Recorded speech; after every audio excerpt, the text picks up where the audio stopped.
اللہ ہی اپنے بندوں میں سے جس کے لیے چاہتا ہے روزی فراخ کر دیتا ہے اور جس کے لیے چاہتا ہے تنگ کر دیتا ہے۔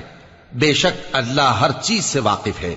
اور اگر تم ان سے پوچھو کہ آسمان سے پانی کس نے برسایا، پھر اس سے زمین کو اس کے مرنے کے بعد کس نے زندہ کیا، تو کہہ دیں گے کہ اللہ نے۔